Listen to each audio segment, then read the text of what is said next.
नमो अर्हन्ताणं नमो सिद्धाणं नमो आर्याणं नमो वज्रायाणं नमो लोये सवसाहुरं शुद्धात्मानमनेकान्तं साधुमुत्तं मङ्गलम् वन्दे सन्दष्टसिद्ध्यर्थं सन्दष्टार्थप्रकाशकम् मङ्गलं भगवान् वीरो मङ्गलं गौतम गणे मंगलम मुकुंद कुंदाज्यो जैन धर्मोस्तु मंगलम सर्वमंगल मांगल्यम सर्वकल्याणकारकम दानं सर्वधर्माणां जैनम जयतु शासनम नमः समय साराय स्वानुभूत्या च कास्ते चित्तभावाय भावाय सर्वभावान्तरच्छिदे ये झाया जान कहे कम कलंक रहे नित्य निरंजन नामयते परम प्रणवे। पंच परमेष्टि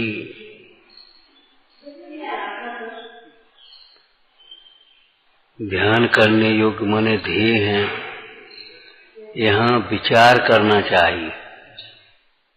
ध्यान का अर्थ विचार देना, व्यवहार धर्म ध्यान। भगवान पंच परमेष्टि का जब ध्यान करने बैठे तो बोलो क्या ध्यान करोगे? अनंत भगवान का ध्यान करो।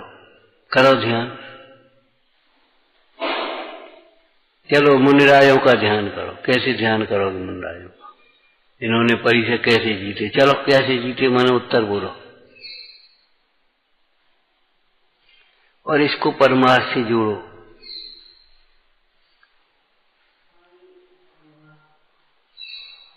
पूज्यपाद स्वामी ने एक श्लोक लिखा, आत्म ध्यान की दशा में उत्पन्न आनंद से ऐसा आनंद उत्पन्न होता है, उसके बल से घोर परिचय आदि भी खेद उत्पन्न नहीं करते। मतलब आत्मा के ज्ञान के बिना ये परिचय हमें कष्ट रूप लगते हैं। क्यों लगते हैं? इनमें अपना उपयोग जुड़ा होने से। क्षुधा परिचय कैसे लगता है? मुझे भूख लग रही, मुझे भूख लग रही। शरीर में उपयोग होने से यह शरीर और आत्मा का भेद ज्ञान हो और आत्मा का आश्रय हो तो सचमुच भूख नहीं सताती। बाहुबली की तरह, ऋषभदेव की तरह छद्मस्त अवस्था में भी, सर्वज्ञ अवस्था में तो फिर क्षुधा दोष होता ही नहीं है, लेकिन छद्मस्त अवस्था में भी भूख नहीं सताती। बाहुबली थे। भूख लगने का कारण शरीर की अवस्था विशेष नहीं है।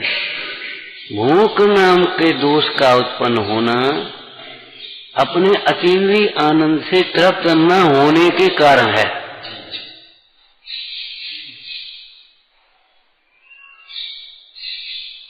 आहार संज्ञा की परिभाषा आगम की बताना।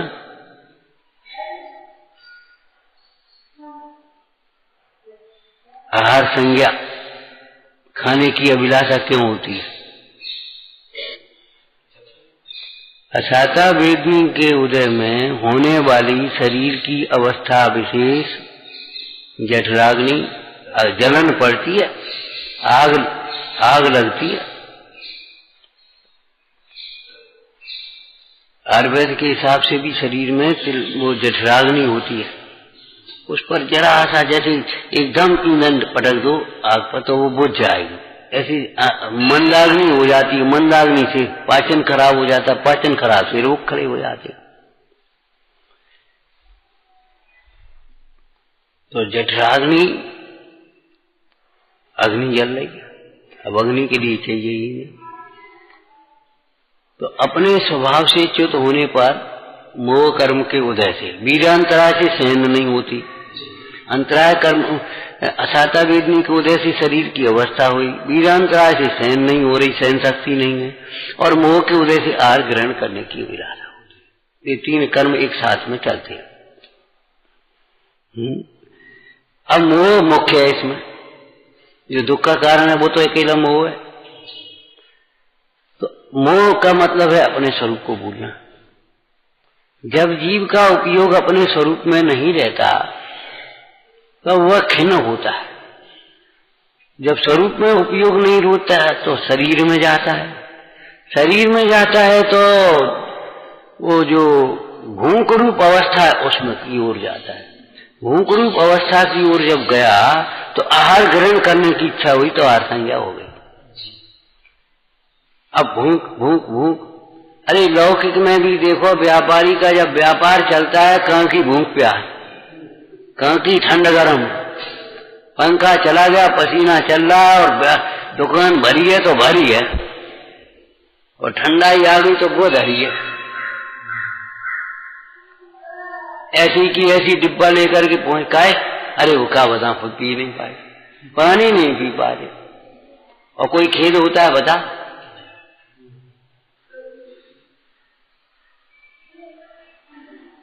परी से है क्या, पर की अवस्था है, उसमें अपना उपयोग जोड़ने पर दुख होता है। यदि अपना उपयोग न जोड़े तो दुखी कौन करेगा जी बता। भूख प्यास सर्दी गर्मी रोग बीमारी कौन दुखी करेगा। वो नाच रही स्त्री तो नाच रहेगा, दुखी कौन करेगा। उपयोग जाए, वाह कैसा सुंदर नृत्य, कैसा सुंदर रूप है, अब वो उपयोग जाए तो बड़ा दुख हो।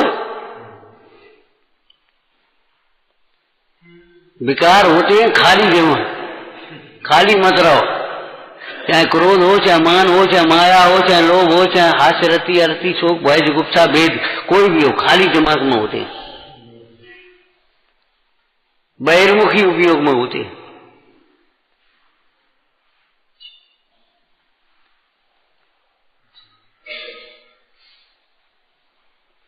तो मुनिराज का ध्यान जब करने बैठे तो विचार करो, क्या विचार आता मुनिराज के ध्यान से।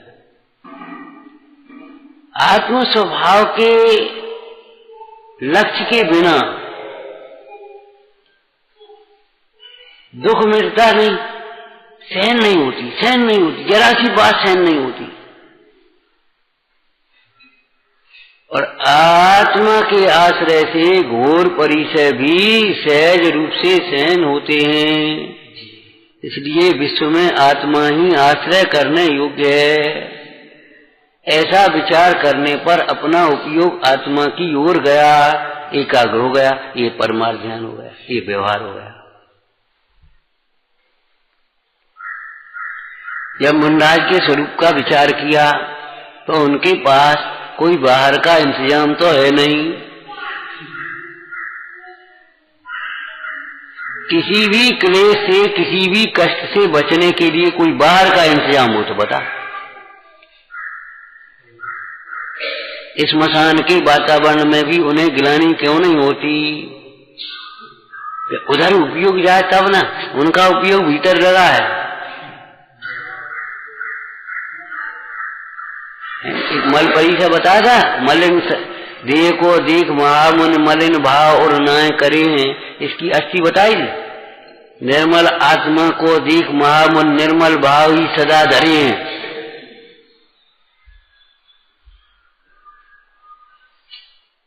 अब सड़क की गंदगी आपको क्या परेशान कर रही है, आप यहां बैठे।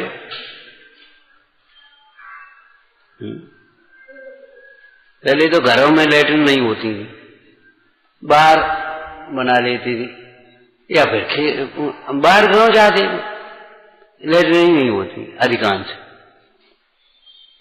अब घर में लैट्रिन भी है, मान लो किवाड़ बंद कर दिए, उस ऐसी बाहर निकल गए। अब बताओ क्या करती है, कुछ नहीं करती।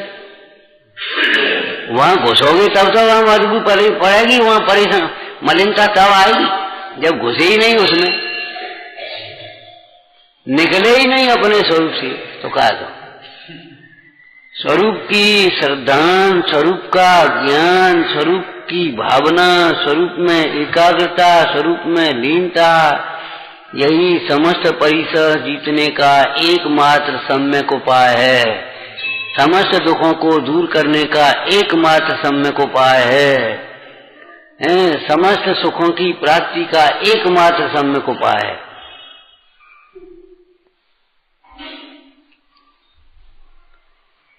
निर्भयता का उपाय कि स्वभाव की भावना। जंगल में क्या सुरक्षा का इंतजाम है?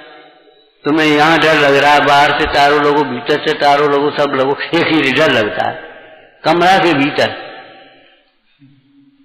और उन्हें जंगल में डर नहीं लग रहा। क्यों? कि आत्मा से उपयोग चलित हो, शरीर में उपयोग जाए तो डर लगे, कोई आए मार न दे, कोई खाए न जाए, कोई कुछ कहे न दे। अरे आत्मा को स्थापित करके अपने उपयोग में देखो, एक ज्ञान को अपने ज्ञान में स्थापित करके देखो, संभव होता है कि नहीं होता, नजरा होती है कि नहीं होती, मोक्ष होता है या नहीं होता। मुंडाज का जीवन क्या बता रहा है? रोटी खाना भूख मिटाने का सम्यक उपाय नहीं, स्वभाव की भावना भूख मिटाने का सम्यक उपाय है।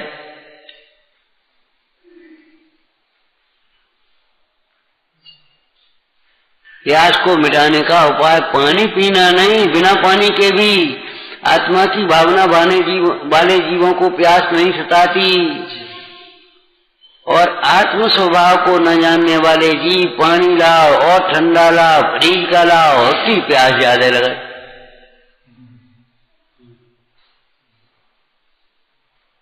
और तुम्हारी प्यास तो गिलास, 2 गिलास, लोटा, एक आध लोटा और का करो, और भैंस और गाय तो 1 बाल्टी 2 बाल्टी पानी पी जाए।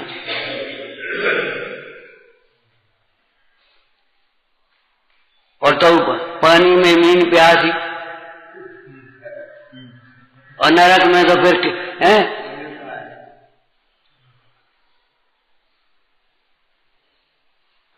सिंधु नीर ते प्यास न जा, तो पण एक न बूंद रहा। ये बहिरात्मा बाहर की प्रतिकूलता को ही दुख मानता है और बाहर से उसे दूर करके सुखी होने की कल्पना करता है। ये कल्पना मिथ्या है, मुंडराज का जीवन बता रहा है। ठंड लग रही, कपड़ा पहनो तो और ठंड लगे।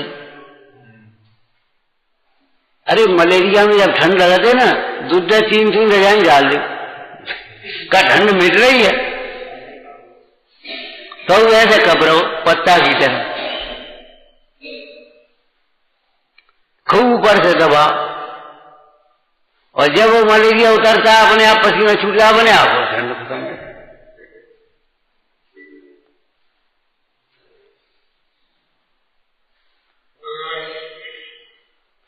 हमारी बातें दोहराने से कल्याण नहीं होगा, उसको एकांत अकेले में विचार करके आचरण से कल्याण होगा। उसने कहा देखो कम खाओ, इंद्री को जीतो, हाँ हमें कम खाना चाहिए, बस दोहरा दिया, और चुपचाप अपने खाते रहो उल्टे सीधे। तो अब तो वेदना तो तुम्हें होगी, हम नहीं कर पाएंगे, हम नहीं रोक पाएंगे। तुमने सोची काऊ मालूम नहीं पड़ी, काऊ ने कछु नहीं की, बातें का हो जाए, वेदना तो तुम्हें होगी। ऐसे ही ये पाप है, पाप को छिप करके किया जा सकता है, लेकिन छिप करके पाप करने पर भी पाप के फल से बचा नहीं जा सकता, पाप के फल को छिपाया नहीं जा सकता।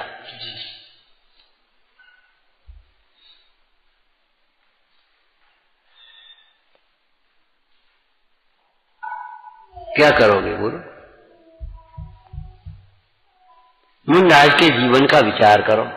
बिना कपड़ों के भी रहा जा सकता है, बिना घर के भी रहा जा सकता है, बिना पैसा के भी रहा जा सकता है, बिना स्त्री के भी रहा जा सकता है, बिना किसी विषय के रहा जा सकता है। शर्त ये है आत्मा का आश्रय हो तो परमानंद से रहा जाता है। एकमात्र आत्मा के आश्रय से बिना स्त्री के कोई तकलीफ नहीं, बिना घर के कोई तकलीफ नहीं, बिना पैसा के कोई तकलीफ नहीं, बिना इंतजाम कोई, बिना रजाई के गद्दा के, बिना बिस्तर के कोई तकलीफ नहीं।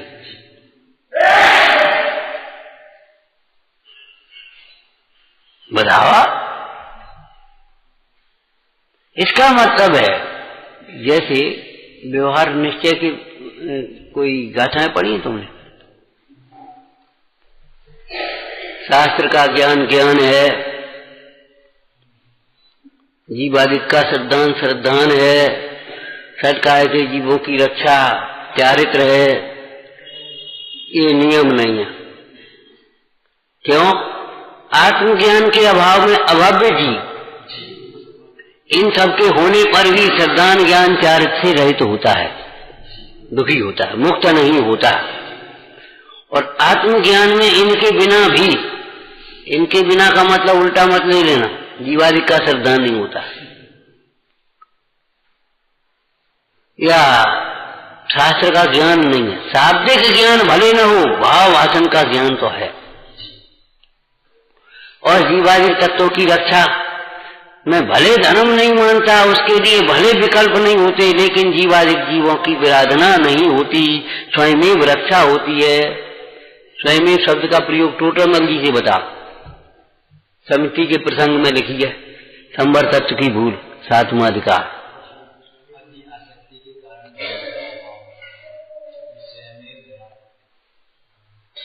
केवल दूसरे जीवों की रक्षा के लिए ही समिति नहीं पालते, उन मुनि राजों को किंचित राग होने से, माने विशेष राग नहीं होने से गमनादिक प्रयोजन होते हैं, तब दूसरे जीवों को पीड़ित करके अपने गमनादिक प्रयोजन की सिद्धि नहीं करना चाहते, इसलिए स्वयमेव दया पलती है।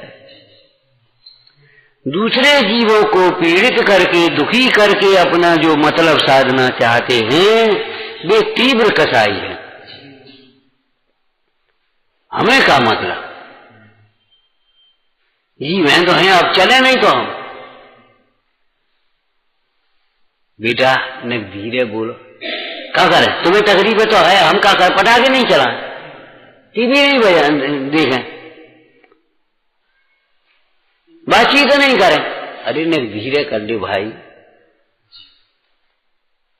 धीरे कर ले। दूसरे जीवों को पीड़ित करके भी अपने विषयों में प्रवृत्ति करके आनंद मानता है, ये तीव्र कसाई है। हमें क्या मतलब, विचार करो, मोक्ष मार्ग साधने का है, एक लक्ष्य लेकर के चले। अरे जहां हम रहते हैं वहां साफ नहीं रख सकते, तो परिणाम का साफ रहे तुम्हारे, कोई दूसरा आया करके कर जाए। अपनी व्यवस्था करते रहो, अपनी माने मूर्ख शरीर की अपना इंतजाम करते तो सही, अपने बारे में सोचते तो सही, तुम शरीर नहीं हो, आत्मा हो। माने प्रमादी होकर के जबरन रोगी बच काल गमा रहे। ये हाथ पांव चलाओ ने कहा हाथ पांव चलाओ, अलग से एक्सरसाइज मत करो भैया, अपना काम स्वावलंबन से करो, आलस छोड़ो, क्रिया सुधारो, ज्ञान अभ्यास करो। ये गंदगी पड़ी है, अरे तो तुम हो का निकलो 2 मिनट में, तुमने कही हम बुला ला, हमने रुक गया, तुमने उतना काम उतनी देर में बुलाते उतनी देर में कर लिया कि नहीं कर लिया, तो तब तक भी पहुंच गए। देखो आप, लेकिन ये बुलाना मैंने एक साइकोलॉजी बना ली, बस ये हमारा काम नहीं, हमारा काम इतना है बस नहीं, वो बस वही खड़ी रह सकती है, टाइम बर्बाद कर सकती है, बाद कुछ कोई कहे हमसे तो कर, नौकरी जैसी वृत्ति मत रखो भाई, मालिक बनो, मालिक बनो।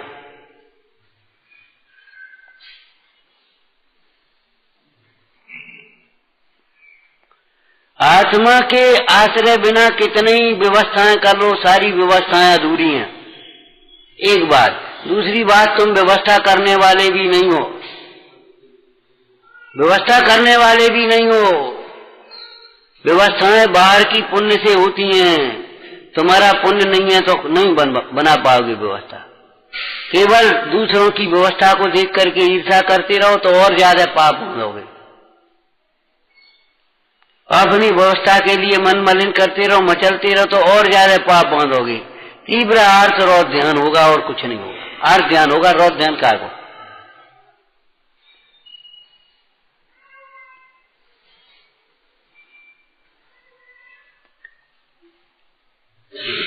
अभी गोष्ठी में हमने कहा देखो भैया, तुम भगवान की सेवा करो, तुम्हारी सेवा करे वानी की कमी नहीं पड़ेगी, और तुम भगवान की सेवा नहीं करो, गुरुजनों की सेवा नहीं करो, तो तुम अपनी सेवा के लिए तरस जाओगे। हमारी सेवा को करेगा, हमारी सेवा बुढ़ापे में फिर को सेवा करेगा। अरे हमने तो बिना पढ़े लिखे लोगों को ऐसी भावना, भैया काऊ से सेवा नहीं करा पाई, बड़ी अच्छी मौत भाई, एक गिलास काऊ से पानी नहीं लो। सेवा कराना कोई अच्छी बात है, सेवा करना पुण्य का कार्य है, और सेवा कराने का भाव पाप भाव है। न करना न कराना दोनों विकल्पों से रहित बीतरागी दशा, वो तो धन्य है। लेकिन न सेवा कराने का भाव पाप भाव, करने का भाव पुण्य भाव। बने जहां तक उनकी सेवा करके यह मन हर्षावे, बने जहां तक उनसे बचकर।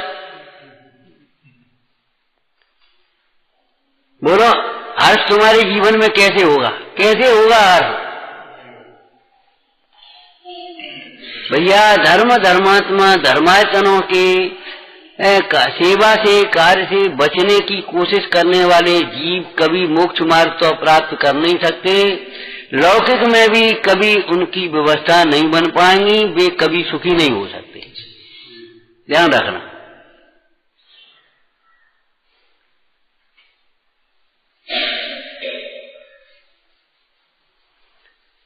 हम ये कह रहे हैं मुनिरायों का ध्यान तुमने विचार करा, मुनिराज का जीवन विचारना चाहिए, तो क्या विचार करना चाहिए बताओ, क्या विचार करो? बिना घर के कैसे रहेंगे? कुठरिया तो चाहिए, एक कमरा चाहिए। अरे बिना कमरे के भी रहा जा सकता है, बिना वस्त्रों के भी रहा जा सकता है, बिना ज्ञान के सुख नहीं होता, बाद बाकी सबके बिना चलेगी।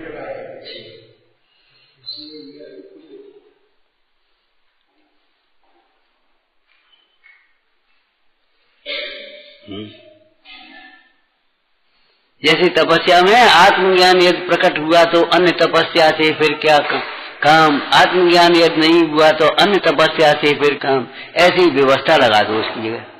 आत्मज्ञान यदि हुआ तो अन्य व्यवस्था से क्या काम, आत्मज्ञान यदि नहीं हुआ तो अन्य व्यवस्था से क्या काम। सबरी व्यवस्थाएं तुम्हें दे देंगे, क्या करोगे?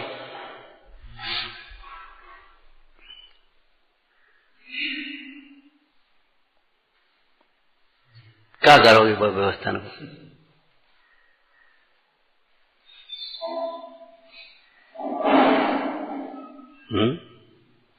तो मुनिराज का जीवन क्या बता रहा है? आत्मा निरवलंबी है, आत्मा के आश्रय से निरवलंबी हुआ जाता है, किसी अवलंबन की जरूरत नहीं, किसी सहारे की जरूरत नहीं, और जिसकी जरूरत है वो स्वयं आकर के खड़ा हो जाता है। जैसे वज्र कुमार का जीवन था, आयु थी, तो उसके पालने वाले को बुलाने के लिए नहीं आना पड़ा मुनिराज को। भैया जब लड़के पालो वो इसकी माँ छोड़ गई है, अपने आप आकाश से उतरा, अपने आप आकर के उसने उठाया, अपने आप युवराज बनाया, अपने आप पला। बाहरी व्यवस्थाएं भी तुम नहीं बनाओगे, पुण्य के उदय से स्वयं भी बनती हैं। इसलिए लोग बाल बच्चों की व्यवस्था बनाने में बहुत लगे रहते हैं। अरे बाल बच्चों को धर्म में लगाओगे तो भी इनकी व्यवस्था अपने आप बनाएगी, और धर्म में नहीं लगेंगे तो उनकी व्यवस्था तुम 3 काल में नहीं बना पाओगे, अनंत काल में नहीं बना पाओगे। 3 काल तो भूतकाल तो गए।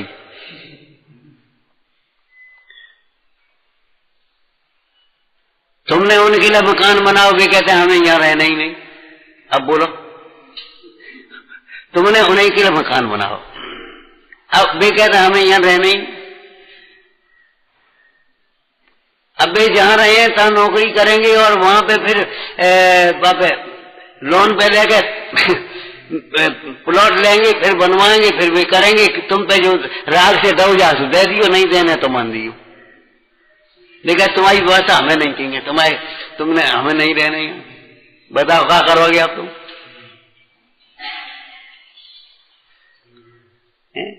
तुमने 1,50,000 करो, देखे फैशन में ऐसे पड़े इतने से कहा है, तुम तो एच खेच के उन्हें 25-50,000 पहुंचा और 2 लाख 2 लाख वैसे ही बर्बाद करें। हमने ऐसे भी बच्चे देखे हैं, अपन ने सोचा बेचारे पढ़ रहे हैं वहां, चलो इनकी मदद करो, हैं 200 से 400 रुपया मदद करे, और बेले आए अपने जीन्स 9 साहब खरीद गए, फिर रहे जनैया ने कहा दूध पिए ने कहा पढ़े लिखे ने कहा बे अपन सिनेमा देखे बे अपन चश्मा ले आए 600 रुपया हो। अरे सारे विकल्प खत्म हो गए। सही पूछो सहायता करने के लिए कौन की सहायता करो? पूत कपूत कहा धन संचय, पूत सपूत कहा धन संचय।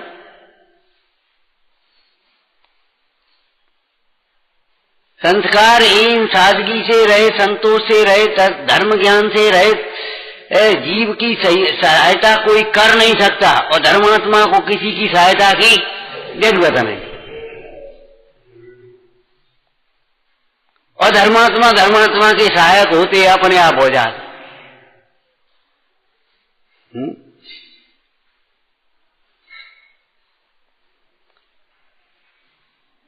हम पढ़ने गए बीए में, अब हमने क्या करें तो रहते स्वाध्याय में पहुंचे, स्वाध्याय में गए सोचने की गए कहाँ रहे तो कहाँ से आए कैसे आए, नहीं वहां से आज अरे तो तुम हमारे गाँव में आ जा,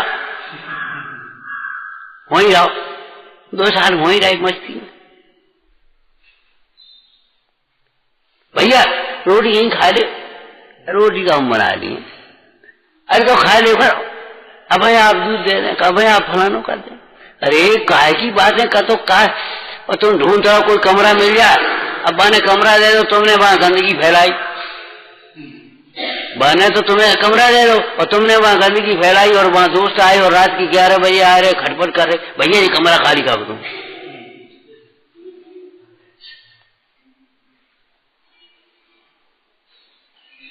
मोई जीव की, पापी जीव की, तीव्र कसाय वाले जीव की कोई सहायता नहीं कर सकता।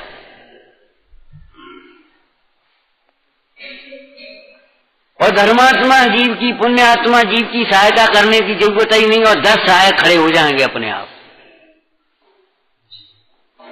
10 सहायक हो जाएंगे। अभी दिवाली की घटना है, हम गए थे तो बता रहे थे एक जने, बोले एक आदमी आया था तो जय नहीं, बोले दिवाली में चाचा एक 50-60 हजार रुपये हाल कम है। बोली कहा बताओ बेटा, कि वो तेल हम बनाते सो तेल बेचो सरसों को, बना तो कैसे? अरे वो विदेश को तेल आज 30 रुपये बस, एसेंस और खोला और एसेंस डाल, और बोलेगा पतो नहीं पता ये भाई क्या। बोले ऐसो पैसा हमें नहीं चाहिए और तुम मत करो, हमारी राय जे फलेगो नहीं। अब बैठा रहा सोचा चाचा बात तो सही है, वो एक्सीडेंट होगा वहां में 80,000 रुपये लग गए, वहां में वो नुकसान होगा, वहां में वो होगा, वहां में वो होगा। बोले रांधे, बोले तो ठीक है, अब जाए नहीं तो निकाल दें, इतनी ताकत नहीं फेंक दें उठाए, जाए तो निकाल दें, अब नहीं करेंगे। बोले ऐसा पैसा हमने की, और दूसरे अपने आए उन्हें गए तो उन्हें हमारे पास भेज दे बदले। अब ऐसे जीव कैसे सुखी होंगे और कैसे धर्मात्मा होंगे? दूसरे लोगों को मार करके तुम सुखी होना चाहो, सता करके सुखी होना चाहो, धोखा दे करके सुखी होना चाहो, जहर खिला करके तुम अमृत पीना चाहो, कैसे पियोगे? कैसे करो? फिर तुम कहो एक विधान कर ले, एक वो कर ले, एक प्रतिमा विराजमान कर ले, एक मंदिर बना ले, हैं एक वो कार्यक्रम कर ले, बात है नहीं कछु काम चलेगा, बात है काम नहीं चलेगा भाई। वो भी तुम मान कसाय के वशीभूत होकर कर रहे हो, स्वार्थ से कर रहे हो, तो उस कार्य में भी कसाय मंद कहां हुई बता?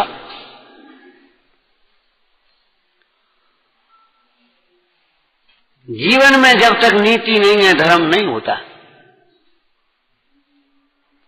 तो मुंडाज का जीवन ये बता रहा है, मुंडाज के जीवन का जब हम विचार करने बैठे तो सचमुच आत्मा को आत्मा ही चाहिए और कुछ नहीं। इसीलिए आत्मज्ञानी हैं आचार्यों ने क्या कहा, आत्मा है मेरे पोस्त होना, हमको तो एक आत्मा ही चाहिए। अच्छो लड़का हो, लड़की सुखी रहेगी, बाद में खूब पैसा देख लियो, कछु नहीं होने, कले थम परे सर्राटे खिंच रहे हो, पता पड़ो बाद में कछु नहीं रहो, व्यसन में सब बर्बाद हो। वो लड़का शराब पी रहा हो तो 12 बजे मारपीट हो रही घर में, और संस्कार भले मध्यम हो गरीब हो, अपना मेहनत मजदूरी करके दोनों जने अपन पेट पाल रहे आनंद से, और थोड़े दिन बाद उनके जीवन बदल जाते हैं, दिन बदल जाते हैं, सारी व्यवस्था बदल जाती है। कभी वैभव की ओर आकर्षित मत होना, बाहर के शरीर की ओर आकर्षित मत होना, संयोग सामग्री की ओर आकर्षित नहीं होना, एक आत्मा प्रभाव नियम, एक धर्म की ओर आकर्षित। मुंडाज का ध्यान करो, माने मुंडाज के जीवन का विचार करो तो क्या लगेगा, बोलो, शरीर संभालना नहीं पड़ता, अपने आप संभलता है, तुम परिणाम संभालो। मुंडाज शरीर में रोग होने पर भी अलग से इलाज नहीं करते, उपवास करते हैं, उन्नोदर करते हैं, रस परित्याग करते हैं, तपस्या करते हैं और आत्मज्ञान करते हैं, उसके फल से अपने आप रोग ठीक हो जाता है। अरे मुंडाजों की बात तो अलौकिक है, डॉक्टर दिखाओ तो बोले ये लीवर भारी है, हमने कोई बात नहीं, अब जाओ तुम, बोले दवाई, हमने दवाई, अब तुम बस हो गया काम, हमने घी बंद कर दिया, दूध बंद कर दिया, और बहुत उसमें थोड़ा सा काम खाना, 8 दिन बाद हमने देखो, बोले अब ठीक है, खत्म हो गया, खत्म हो गई, ले हो गया। तपस्या समस्त रोगों का इलाज है, और क्या समझते हो।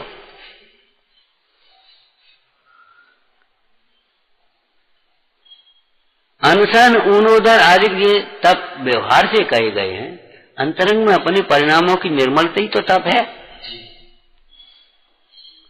मुंडाज का जीवन विचार कर, माने बिना घर के भी रहा जा सकता है।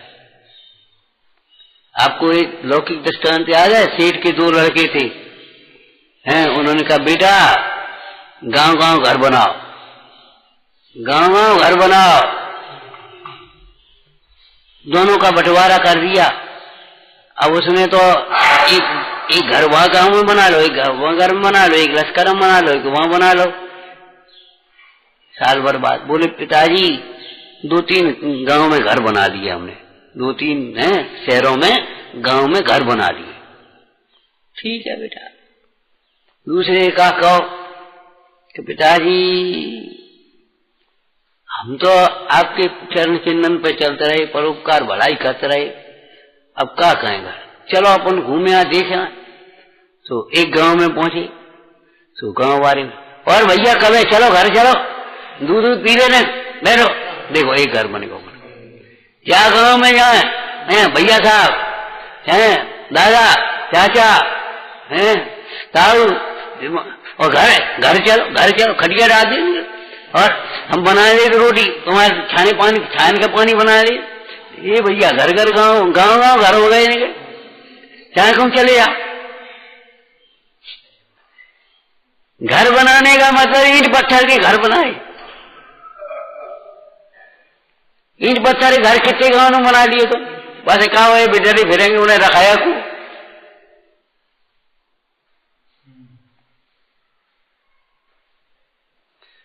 बिना घर के भी रहा जा सकता है, आनंद से रहा जा सकता है। मुंडाज बिना घर के रहते हैं नहीं, बिना कपड़ों के, बिना इंतजाम के। बोलो, आत्मा को सुखी होने के लिए बाह्य साधनों की जरूरत नहीं, बाह्य साधनों की को ढूंढने की व्यग्रता से तो जीव व्यर्थ पराधीन होता है। प्रवचन सार जी ने हेतु दिया, पर अंतिम बात कह रहे, स्वभाव पर से निरपेक्ष होता है। अनपेक्ष शब्द लिखा है, अनपेक्ष का अर्थ भी निरपेक्ष ही होता है। स्वभाव पर से निरपेक्ष होता है और सुख आत्मा का स्वभाव है, इसलिए वो सुख विषयों से निरपेक्ष है। ज्ञान आत्मा का स्वभाव है, इसलिए ज्ञान के लिए देह नहीं चाहिए, इंद्रियों नहीं। अब तो अध्यात्म की चर्चा अपन कर रहे हैं, हम तो बहुत पहले के चलो ने सीख आओ, हमने ज्ञान के लिए ये जरूरत नहीं, हमें दिख रहे हो, तुम्हारे घर में कहा है हमें दिख रहा हो, तुम्हें दिख रहा हो, पंडित जी काउ से काउ में दियो हैं। अरे कहा है ये नहीं दिख रहा हो, ये दिख रहा हो तुम्हारे घर में रहने लायक नहीं है, हमारे लायक नहीं है। क्या करना है हमें, पंडित देख तो आप, अरे कहा देखे हैं तुम्हारा घर हमारे रहने लायक नहीं है। बढ़िया सोफा मिल जाएंगे, बढ़िया कालीन मिल जाएंगे, बढ़िया सब चीजें मिल जाएंगी, एक काष्ठ आसन मिलना मुश्किल पड़ जाएगा। बड़े घरों में चले जाओ, चलो दिल्ली में अपने बेडवे लायक एक स्टूल नहीं, चौकी नहीं मिलेगी। बढ़िया सोफा सेट रे, बढ़िया सब काम रे, बढ़िया पलंग रे, बढ़िया सब साधन रे, खड़े हुए लायक जगह नहीं मिलेगी तुम्हें। एक गिलास पानी नहीं मिलेगा, बढ़िया सब बातें हैं और सब। अरे पंडित जी देखो अब क्या करें हम, तुम्हारे यहाँ हमारे लायक तो कुछ भी है नहीं। ये संसार रहने लायक नहीं है, छोड़ने लायक है। अनुकूलताएं उलझने लायक नहीं है, अनुकूलताएं वैराग्य, अनुकूलताओं में समय रहते विरक्त रह जाना। चक्रवर्ती के यहाँ कोई अनुकूलता, किसी प्रतिकूलता नहीं आ गई थी, सुबह निकल पड़ा। सारी अनुकूलताएं रहने पर भी ये अनुकूलताएं रचने पचने लायक नहीं है, छोड़ने लायक है, विरक्त होने लायक है। मुंडाज का जीवन ये बता रहा है। मुंडाज के जीवन ने क्या बताया, दो शब्द में बताओ हैं। आत्मा सार है, शेष सब असार है। इसलिए मुंडाज सबको छोड़ करके आत्मा की आराधना के लिए समर्पित हो गए। हमें भी सुखी होना है तो आत्मा ही आराधना योग्य है। अपना तन मन धन जीवन जो कुछ भी है अपने पास, रोम रोम आत्मा के लिए समर्पित कर देने लायक है। ओम नमः। हे जिन वाणी भारती तो ही जपूं दिन रे, जो तेरी शरणा गए सो पावे सुख चैन। नीके ज्ञान ते तुझे लोकालो, सो वाणी मस्तक नमो सदा देत हूँ दो।